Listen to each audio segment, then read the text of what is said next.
नमस्कार प्रणाम। हम ही रंजन, साथ में बानी विकास सिंह जी। जी नमस्कार सबके। रवैलो के फिर से स्वागत बा भोजपुरिया एक्सप्रेस, भोजपुरिया बतकही और नीतीश बाबा ऑफिशियल पे। आज के जौन बतकही हुई वो एगो बिहार के कुछ दिन पहले उभरता हुआ युवा वैज्ञानिक के नाम से प्रचलित रहे अमरजीत पासवान के ऊपर ही आज के विशेष बतकही हमनी के हुई। तो जैसे कि विकास सिंह जी हम बात करें कि बेलसर गांव के एगो युवा वैज्ञानिक के तौर पे उत्पन्न भई रहे अमरजीत पासवान जी। वो एगो हेलीकॉप्टर बनावत रहे, जौन हेलीकॉप्टर के दावा कैले रहे कि बिना ईंधन के, बिना फ्यूल के, बिना इलेक्ट्रिक के वो हेलीकॉप्टर उड़ी। तो अभी तक वो हेलीकॉप्टर कंप्लीट नहीं के भइल। वो का ओकरा पीछे के रीजन बा, ऊपर कुछ विशेष बात कर जी। ये तो पब्लिक पूछे के चाहता, जे भी पैसा डोनेट कैले, जे भी गई रहे देखे, जे भी मीडिया में तो ओकरा काफ़ी सुर्खी में रही खबर, वह पब्लिक पूछे चाहता। पब्लिक के मतलब सवाल पर हमने कहनी है साज सबके बीच में कि आखिर हेलीकॉप्टर उड़ल का है ना, आखिर वो लोग पैसा डोनेट कैलस, लोग देखे गए काफ़ी तरह के बवाल हुआ उत्पन्न भई रहे कि बिना ईंधन के चली, बिना इलेक्ट्रिक के चली, कुछ अलग तरह के हेलीकॉप्टर बने जा रहा बा, लेकिन अभी तक ले काम रुकल बा। आखिर एकर कारण का बा? जैसे कि वो समय जनवरी वो शुरुआत कैले रहे एगो हेलीकॉप्टर बनावे के, कुछ ढांचा भी तैयार कैले वो हेलीकॉप्टर के। तो अभी काफ़ी सुर्खियाँ बिटोरले रहे कि मीडिया के तरफ से बहुत ज़्यादा दिखावल गई रहे हर चैनल पे। बिहार में एगो अलग पहचान बनावे की कोशिश कैले रहे, यहाँ तक कि बिहार के युवा के एगो प्रेरणा स्रोत बन गई रहे वो कि लोग कहे कि देखो आज एगो बिहार के लड़का कितना बढ़िया काम करता और एगो हेलीकॉप्टर के निर्माण करता। लेकिन वो कहीं ना कहीं तक वो बिल्कुल वो सारा लोग जो प्रेरणा स्रोत बनैले रहे अपन, वो कहीं ना कहीं तक ठगी के शिकार बनल बा। कुछ मीडिया बंधु लोग का कैले रहे कि अपना वीडियो के साथे साथे उनकर नंबर, उनकर व्हाट्सएप पे फ़ोन नंबर, उनकर QR कोड चलेले रहे, जौना से बाहर देश विदेश से लोगों में डोनेट कैले रहे। आखिर वो पैसा कहाँ गई? जी ये तो जनता पूछे के चाहता। सबसे बड़ा चीज़ बा कि वो समय हमने के गई रहनी सा, ये बड़ा उनकर तो घर ओबरा 1 ताला रहे, आज 2 ताला मकान हो गई बा।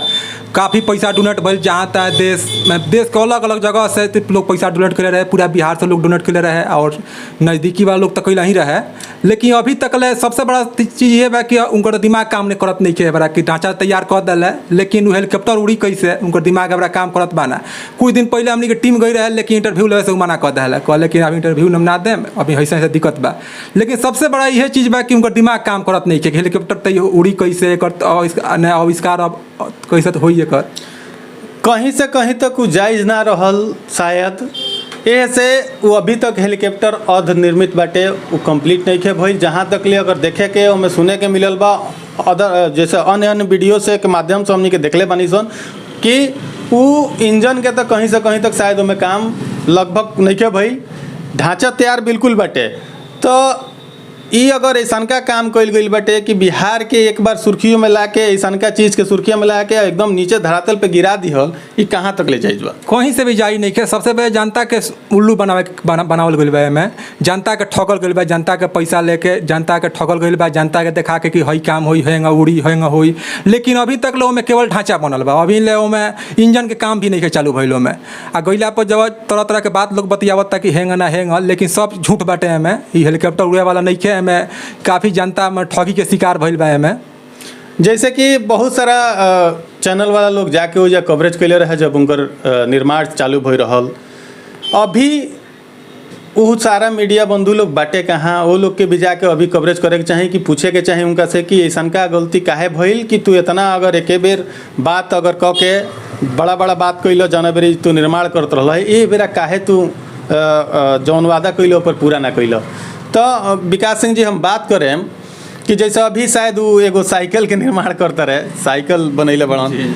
तो ये साइकिल जौन बनैले बड़न एगो आम चीज़ बाटे, हर जगह कहीं भी बाजार चौक पे बन सकता। लेकिन ओकरा के जे भी अगर बेरा इंटरव्यू उनका लेवे जाता, उनका से पूछे जाता कि तार हेलीकॉप्टर काहे ना कंप्लीट भइल, तो उस साइकिल के हवाला दे के, साइकिल दिखा के कि ना एगो निर्माण हम कैले बानी जौन सक्सेस बाटे।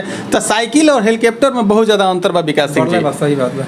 तो साइकिल तो बना देनी रहुआ, दिखा देनी लोग से चलवा देनी, लेकिन हेलीकॉप्टर कब बनाएम? सारा बिहार के जनता पूछता है कि हेलीकॉप्टर आखिर बनी कब, उड़ी कब? तो क्या कहें? जी वो तो गईला पर सबसे बड़ा चीज़ ये करते रहे कि हेलीकॉप्टर के जब सवाल लोग जब करता उनका से जो पत्रकार, वो हेलीकॉप्टर के सवाल पर चुप्पी साथ देता रहे। साइकिल के हवाले साइकिल पर कुछ बतावत रहे। साइकिल तो केहू बना सकता, कहीं बन सकता, ओमे कौन बड़ा वैज्ञानिक के काम बा ओमे। लेकिन भोली भाली जनता के कितना बड़ा मूर्ख बनौले बड़ा है ये बहुत बड़ा सवाल बा, पर मतलब उनका जवाब देवे पड़ी सवाल के।